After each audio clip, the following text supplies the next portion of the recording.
Bismillahirrahmanirrahim. Ada akun Mira 009982 ya. Dari ukhti kita di Australia, beliau bertanya, Assalamualaikum warahmatullahi wabarakatuh. Waalaikumsalam warahmatullahi wabarakatuh. Semoga Ustaz dan keluarga serta seluruh tim Mira Institute selalu berada dalam lindungan Allah Subhanahu wa taala. Semoga Allah Subhanahu wa taala memberikan perlindungan terbaik kepada Anda dan keberkahan di tempat Anda beraktivitas, dan semoga Allah memercikan keberkahan dimaksud pada kita semua. Baik, Ustaz izin bertanya, apabila di masa lalu pernah lalai dalam menjalankan solat, lupa ya beberapa kali, apakah wajib diganti ataukah cukup dengan bertaubat kepada Allah? Karena saya pernah mendengar tidak boleh melaksanakan solat sunnah sampai semua solat yang pernah ditinggalkan diganti. Tapi saya juga pernah mendengar cukup bertaubat kepada Allah dan berjanji tidak akan mengulangi lagi. Mohon bimbingannya Ustaz. Allah barik fi. Baik. Seorang yang pernah bermaksiat, apapun itu jenisnya, baik maksiatnya terkait dengan Allah, bermaksiat kepada Allah secara langsung, ya, contoh diminta untuk beribadah, solat itu kan bagian pokok kepatuhan kita, bukti keimanan kita kepada Allah. Quran surah ke-20 Taha ayat ke-14, ya, solat itu bagian pokok pembuktian iman kita kepada Allah. Innani anallahu la ilaha illa ana fa'budni wa aqimis salata li dzikri. Aku adalah Allah, tak ada Tuhan yang layak dipertuhankan disembah selain aku, kata Allah, maka sembah aku. Ya, bagaimana menyembahmu ya Allah? Wa aqimis salat, tunaikan salat. Ya, untuk mengingat aku, kata Allah. Quran surah ke-20 Taha ayat yang ke-14. Ada orang tak solat, ya, tapi dia mengaku beriman, atau dia menunda-nunda solat, ya, atau solat semahunya. Ada orang puasa Daud, dia solat Daud. Puasa Daud tu dia puasa Senin, Selasa dia rehat. Ya, Rabu dia puasa, Kamis dia rehat. Tu puasa Daud. Ada ni orang solat Daud. Ya, subuh dia solat, zuhur tak. Asar dia solat, maghrib tak. Itu solat Daud. Itu tidak ada. Ya, dia melakukan itu, dia maksiat pada Allah. Maksiat dalam hal ibadah. Ada maksiat hakun adami, ya, maksiat yang terjadi dari anggota-anggota tubuh pada soalan-soalan yang memang dilarang oleh Allah. Ya, lisan cakap yang baik, dia bercakap tak baik, dia mencela orang lain. Padahal Allah mengatakan, ya ayyuhalladzina amanu la yaskhar qaumin qaum. Hai orang-orang beriman, jangan saling mencela. Quran surah 49 ayat 11, ya. Dia mencela, dia bermaksiat. Semua jenis maksiat ni, baik terkait hubungan dengan Allah ibadah atau terkait dengan interaksi sosial dalam kemanusiaan, muamalah, itu cara mengobatinya untuk kembali pada jalur yang benar. Cara pertama adalah dengan bertobat. Quran surah keempat An-Nisa ayat 17. Quran surah keempat An-Nisa ayat 17. Innamat taubatu 'ala Allahi lilladzina ya'maluna as-su'a bijahalatin thumma yatubuna min qarib. Sungguh taubat yang diterima oleh Allah itu subhanahu wa ta'ala, taubat yang diterima oleh Allah itu subhanahu wa ta'ala adalah taubat dari perbuatan buruk, su. Ya, perbuatan buruk, su itu perbuatan yang menyalahi ketentuan Allah. Ya, diminta memandang yang baik, dia pandang yang tak baik. Diminta solat, dia tak solat. Itu perbuatan buruk. Dan sumbernya dari nafsu yang digoda oleh setan. Jadi perbuatan su itu sumbernya dari nafsu yang diprovokasi oleh setan, digoda oleh setan, dikuasai oleh setan. Itu ada di Quran surah ke-12 Yusuf ayat 53. Wa ma ubarri'un nafsi innan nafsa la'ammaratun bis-su illa ma rahima rabbi. Kita tak mampu menganggap diri kita suci karena ada nafsu yang masih diprovokasi, digoda oleh setan. Orang yang mengikuti godaan-godaan setan itu, was-was setan itu, maka nanti jiwanya akan mengikuti perintah setan, mengajak pada keburukan. Itu yang disebut dengan ammarah bisu namanya. Ya, mata melihat yang buruk, su. Lisan cakap yang buruk, su. Telinga dengar yang buruk, su. Jamak dari su, sayyiat namanya. Bila banyak dikerjakan sayyiat. Allah itu punya sifat Rahman, punya sifat Rahim, yang tidak menginginkan hambanya pulang membawa maksiat. Kamu ini lahir bersih, bersih keadaannya, tampilannya bersih, tak ada dosa, tak ada keburukan, tak ada kotoran. Kenapa pulang kepada Allah jadi kotor? Kerana itu Allah tak berkehendak. Allah tidak berkehendak bila ada hamba satu pun pulang kepada Allah dalam keadaan maksiat, dalam keadaan kotor. Maka sepanjang dia hidup diberikan kesempatan untuk taubat.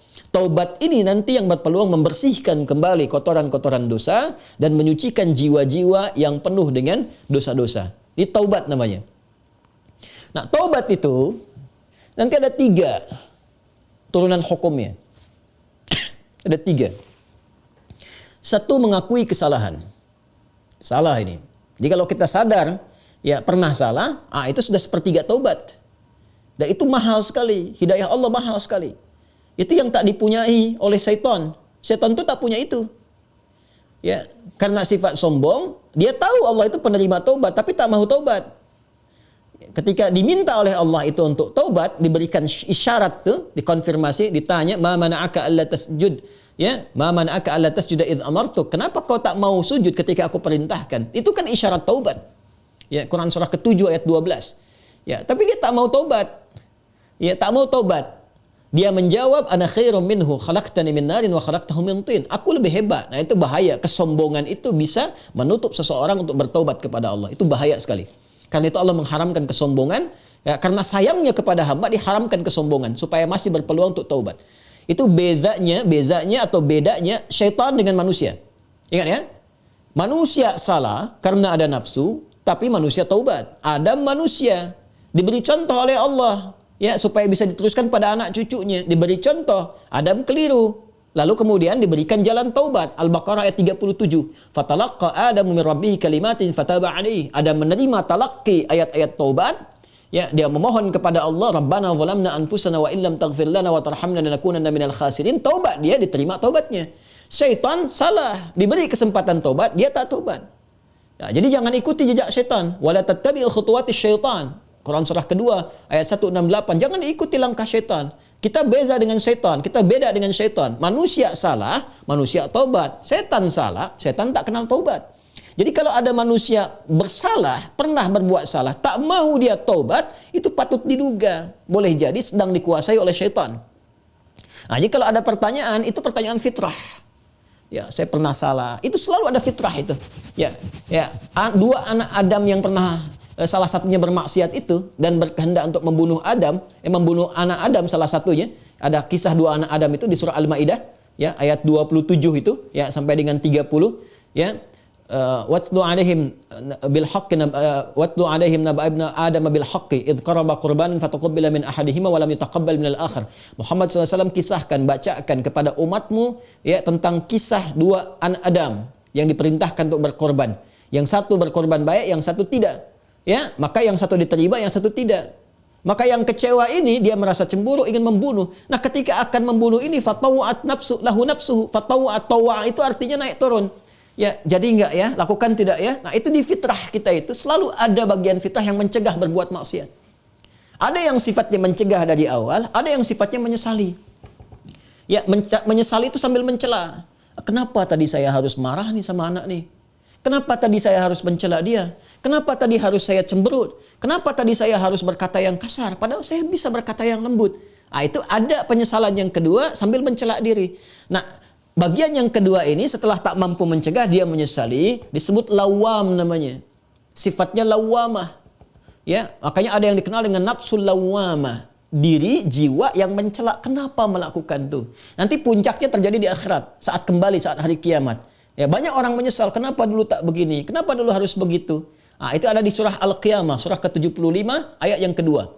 La uqsimu biyaumil qiyamah, wa la uqsimu bin nafsil lawwamah. Ya, aku bersumpah, kata Allah, ya, ada di jiwa-jiwa itu sebetulnya yang menyesali perbuatan buruk itu kenapa terjadi. Nah, taubat itu, karena harus membuktikan kesungguhan untuk berubah, itu harus menyentuh kepada jiwa yang terdalam tadi. Karena itu harus ada unsur pengakuan, yang kedua unsur penyesalan.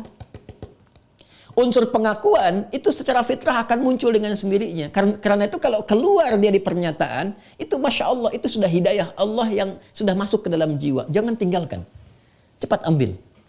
Ya, siapapun pelaku maksiat akan ada bersitan, sekelebat dalam jiwanya itu berpikir, apa aku harus selalu begini gitu? Ya, mungkinkah aku berubah? Nah, kalau ada hal semacam itu sudah hidayah. Ya, kalau ada orang banyak berbuat maksiat pun kita sekelilingnya itu kita mendoakan, malam-malam kita sujud minta pada Allah supaya diberikan hidayah. Jangan-jangan dia itu ditempatkan jadi tetangga kerabat kita, berkehidupan dengan kita supaya memang kita bisa mendoakan dia. Ya, bukan mengutukinya, mencelaknya, tidak. Mungkin supaya dengan adanya kita ini dia bisa melihat jadi wasilah hidayah dari Allah Subhanahu wa taala. Jadi pertanyaan semacam ini itu sudah sepertiga bagian dari karunia Allah. Selanjutnya apa? Sesali.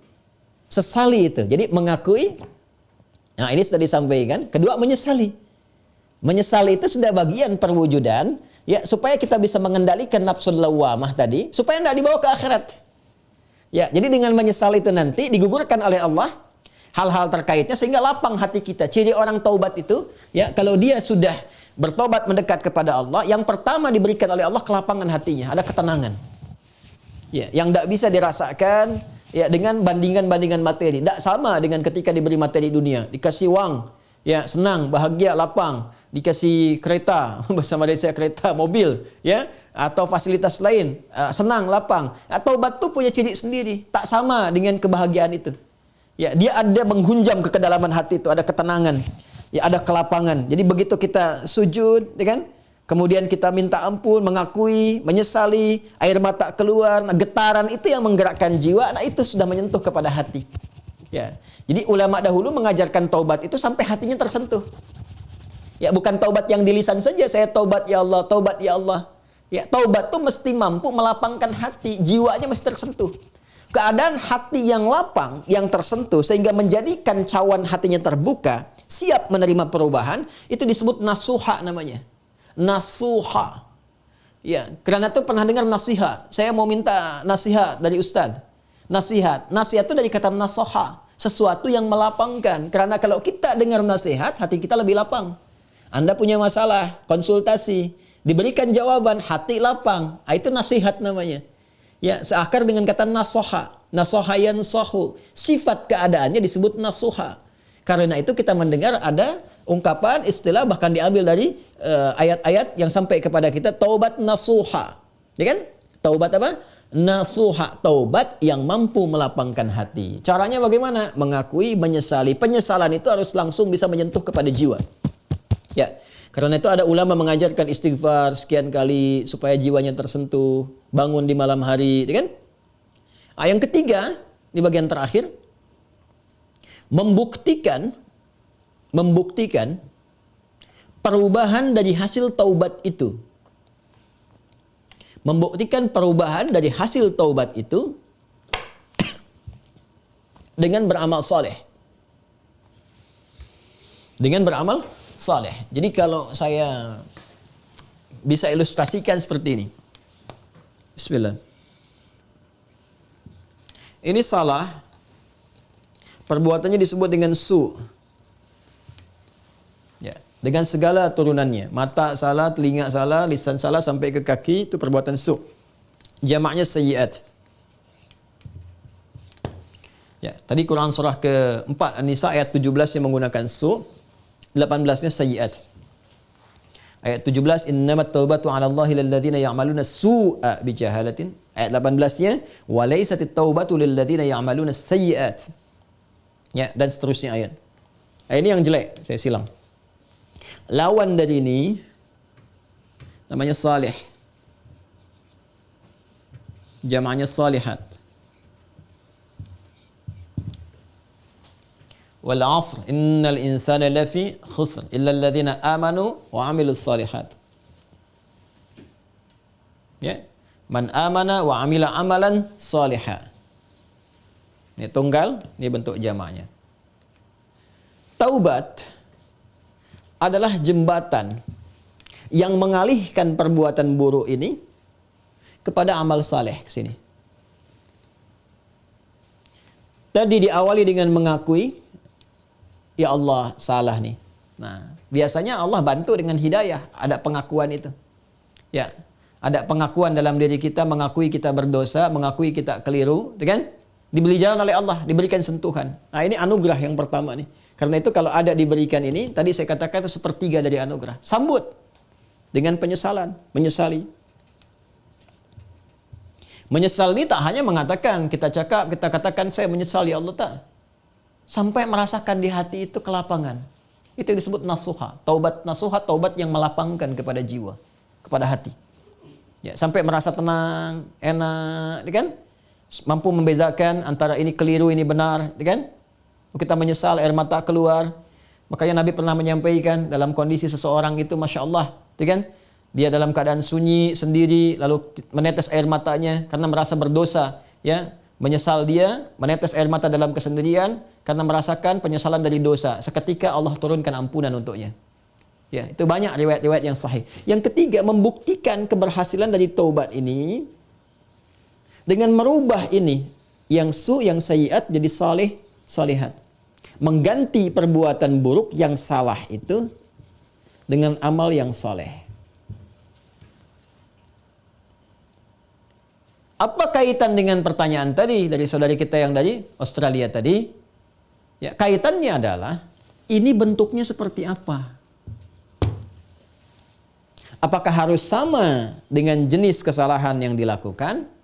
Atau berbeda? Yang penting amal soleh saja. Karena ayat-ayat Quran yang mengiringi ini sifatnya memberikan kata umum. Ya, faman taba wa aslaha. Siapa yang tobat wa aslaha. Kemudian dia memperbaiki diri. Aslaha itu kan berubah menjadi soleh. Aslaha yuslihu. Aslaha. Itu banyak ayat di Al-Quran tuh. Mentaba wa aslaha. Taba wa aslaha. Dia taubat lalu dia buktikan ingin berubah jadi soleh. Memperbaiki diri. Ya, karena katanya masih umum sifatnya, karena itu terbuka untuk bisa mengerjakan berbagai hal. Yang penting ada pembuktian. Jadi yang dituntut dari taubat itu sifatnya pembuktian saya berubah. Ya, pembuktian saya berubah. Itu intinya. Ya, jadi ketika sampai di level kedua ini pun ampunan turun. Tapi untuk membuktikan bahwa kita sudah meraih ampunan itu, kita buktikan dengan merubah diri. Berubah dari sini, bertransformasi, berpindah ke sini. Bagaimana caranya? Buktikan. Disinilah kemudian para ulama membimbing kita. Ya, ada pendapat misalnya yang mengatakan kalau jenis yang ditinggalkan perbuatan sayyiatnya atau maksiatnya ya terkait dengan ibadah kepada Allah, pernah meninggalkan salat, ya kan? Maka bagaimana cara memperbaikinya? Ganti, perbaiki salat ini. Ya. Dari yang pernah kemudian ditinggalkan, maka ada yang berpendapat dengan qada salat ketika ingat dikiaskan. Ya, maka di waktu-waktu tertentu, ya saat yang bersamaan, misal setelah salat zuhur ditunaikan, zuhur selesai ditunaikan, ya maka yang lain ada salat sunnah, dia mencoba untuk mengganti dahulu yang terdahulu, yang pernah dia rasakan tertinggal, dia niatkan untuk mengganti. Ya, ini di mazhab Syafi'i sangat populer. Ya, maka dia salat kemudian untuk dia niatkan mengganti yang terdahulu. Begitu masuk kemudian waktu maghrib, ba'da maghrib orang sholat sunnah, dia mencoba mengganti yang terdahulu lagi. Ini satu pendapat di antara sekian ragam. Ya. Ada kedua yang berpendapat, tak dibatasi dengan sholat ini saja. Ketika dia tobat, diterima tobatnya, diampuni. Kalau sudah ampun, turun, ampunan Allah turun, diampuni, ya gugur yang kemarin itu, selesai. Tinggal dia buktikan memperbaiki. Bagaimana cara memperbaikinya? Ya, sesuai dengan keadaan dia yang baru. Kalau dia sudah kerjakan sholat zuhur, ya sudah, selesai sholatnya. Mengganti yang dulu-dulu, perbanyak amalan yang lainnya dengan sholat sunnah. Dia kejar qabliyah zuhurnya, dia kejar ba'diyah zuhurnya, untuk membuktikan kepada Allah bahwa dia telah sungguh-sungguh berubah. Ya, ini hanya ragam saja bagaimana kita kemudian bisa memilih di antara ini, dan semua punya jalurnya yang dapat dipertanggungjawabkan secara syariat. Ya, jadi dipersilahkan, Anda nyamannya mau yang mana yang dikerjakan, tapi hanya ingin menunjukkan ini ada perubahan dalam diri kita. Jadi boleh Anda perbanyak amalan-amalan sunnah, ya ada yang berpendapat, ambil karena umum sifatnya, tidak ada spesifik menekankan kepada Anda. Ya harus mengganti yang terdahulu misalnya dengan kerjakan yang fardu lagi, nggak ada yang spesifik begitu. Karena itu tafsirannya luas. Ya kaidah berkata sepanjang umum tidak ada takhsis, maka jangan ditaksis. Jangan dikhususkan pada amalan tertentu. Jadi ambil yang paling ringan. Ya kalau misalnya Anda ingin coba ganti dengan mengganti menggunakan yang sunnah, silahkan, babnya luas. Perbanyak ibadah sunnahnya, bangun malam tahajud, buktikan dalam kebaikan dan seterusnya. Dan semoga dengan itu Allah Subhanahu wa taala ya memberikan ampunan kepada kita sampai kita kembali kepada Allah dalam kebaikan. Ini babnya. Jadi prinsipnya sebetulnya bukan persoalan apakah ganti menggunakan fardunya lagi atau cukupkan dengan yang sunnah saja. Bukan itu persoalannya. Persoalannya sejatinya adalah bagaimana kita membuktikan kepada Allah kita berubah. Dan babnya luas. Ya. Jadi kalau Anda kemudian ingin memperbanyak yang sunnah, silahkan. Perbanyak sunnahnya, tunjukkan merubah. Sedangkan yang kemarin sudah kita mohonkan kepada Allah, minta diampuni, terampuni. Ya Allah berikan kepada kita diampuni dan seterusnya. Ya, jadi kalau Anda ingin pilih kemudian untuk mengulang kembali dikiaskan sholat di saat ingatnya. Ya, orang lupa saat ingatnya, pada waktu ingatnya dia itu sholat. Ya orang tertidur bangun saat bangunnya dia itu sholat. Misalnya ada orang tidur dari subuh, kemudian dari sebelum subuh dia tidur, bangun-bangun dia jam 10 misalnya kan. Ya, baru ingat dia belum sholat subuh. Maka saat ingatnya itu, dia kemudian menunaikan sholatnya. Nah, ini dikiaskan kepada keadaan seperti itu, ya, kemudian dia tunaikan. Adapun orang-orang yang kemudian dia ingin memilih, saya ingin perbanyak yang sunnahnya saja, tak ada masalah. Ya, tak ada masalah. Ya, jadi silahkan perbanyak sholat sunnahnya, dan tidak ada satupun dalil yang spesifik mengatakan dilarang menunaikan sholat sunnah sebelum yang fardunya tercukupi dahulu. Kita pun tak tahu berapa fardu yang sudah tertinggal. Bagaimana mencukupinya? Ya, jadi nggak ada dalil spesifik seperti itu. Yang ada adalah terbuka luas untuk kita beramal, membuktikan kesungguhan kita telah berubah. Wallahu ta'ala a'lam bis-shawab, dan semoga Allah menerima taubat yang kita mohonkan kepada Allah, dan tidak ada semua kita yang bebas dari kesalahan. Saya, Anda, kita pun pasti pernah berbuat salah. Dan Allah sangat mencintai pelaku maksiat yang bertaubat dibandingkan dengan seorang yang saleh yang tidak pernah merasa salah dalam kehidupannya. Wallahu ta'ala a'lam bis-shawab.